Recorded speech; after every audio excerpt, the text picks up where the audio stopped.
Дараагийн мэдээ танилцуулъя. Авдрантын хорих ангид хүний эрхийн үндэсний комиссаас гинтийн шалгалт явуулахад томоохон зөрчлүүд илэрчээ. Хамгийн ноцтой ноноогийн ардчилсан нийгэмд хорих ял эдлэж байгаа ялтнуудыг ямар ч хөдөлмөрийн хөлсгүүгээр ажил хийлгэж, нэг ёсондоо боолын хөдөлмөр эрхлүүлж байгааг онцлолоо. Хоригод ял эдэлж байгаа хүмүүс бол хэдийгээр амьдралдаа алдаж эндсэн ч хуулийн дагуу ял шийтгэлээ хүлээх ёстой. Гэтэл Авдрантын хорих ангид хууль бус хүний эрхийг зөрчсөн үйлдэлүүд их байгааг хүний эрхийн үндэсний комисс мэдэгдэж байна.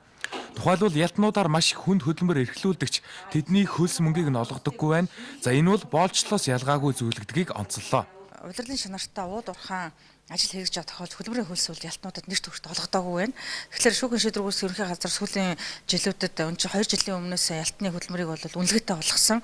Тэгэхээр үнэлгээ өнөөдөр хүртэл энэ ажил одоо ялтнуудад бол олгохдохгүй байна гэж нэгдүгээрт бол дүгнсэн. Үнэлгээ өөрөө хийгдэхгүй байна гэдэг бол ялтнууд тодорхой хэмжээгээр хохирол нөхөн барагдуулалт бол тэр чигтээ зогсно гэсэн үг. Ажлын фронт байлаа ч гэсэнтэй үнэлгээг ажиллуулж гэнэ гэдэг бол албатай хөдөлмөр болон боолчлын шинжилгээ хөдөлмөр эрхлүүлж байна гэж бид нар бол дүгнж байгаа. Харин Авдрантын хорих ангийн удирдлагуудын хэлж байгаагаар ялтнуудаар хөлсгүй хөдөлмөр эрхлүүлдэг гэж хүний эрхийн комисс үзсэн нь өрөөсгөл ойлголтоо. Бид өмнө нь ажлын урамшуул олгодог байсан, харин энэ жилээс эхлэн хөдөлмөрийн гэрээ байгуулж байгаа гэлээ. Энэ жил одоо энэ жилээс эхлээд одоо цалин олгодож эхэлж байгаа. Өмнөх жилүүдээ одоо хөдөлмөрийг одоо яах вэ? Хийсэн хөдөлмөр. Тухайн яг тухайн үед зохицуулагдж байсан тэр журмынхаа дагуу шагналын хоног олгодод явц учраас энийг бол нөх зохицуулах боломж олгож бодож байна. Хорих ял эдэлж байгаа хүмүүсээр хөдөлмөр эрхлүүлэх нь улс орны хөгжилд нэмэртэйгээс гадна тэд олсон мөнгөөрөө хохирогчийнхоо хохирлыг барагдуулах ёстой. Гэтэл өнөөдөр ялтны өмнөөс гэр бүлийнхэн нь хохирол төлж байдаг.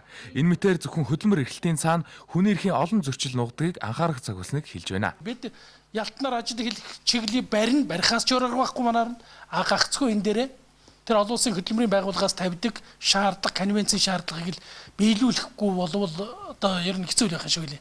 Авдрантын хорих ангийн нөхцөл байдлын талаар ял эдэлж байгаа хүмүүсээс судалгаа авахад 100% нь муу гэсэн үнэлгээ өгчээ. Мөн 30 жилийн өмнө байгуулагдсан хорих ангийн байр хуульчилж муудснаас эрүүл ахуй гэдэг зүйл үндсэндээ байхгүй болсон байгааг хэлж байлаа. Хүний эрхийн үндэсний комиссоос Монгол улсын хэмжээнд үйл ажиллагаа явуулж байгаа 24 хорих ангид шалгалт хийсэн байна. Тэдний дундаас Авдрантын хорих ангийн зөрчил дутагдлын талаар өнөөдөр инхүү мэдээлэл хэлээ.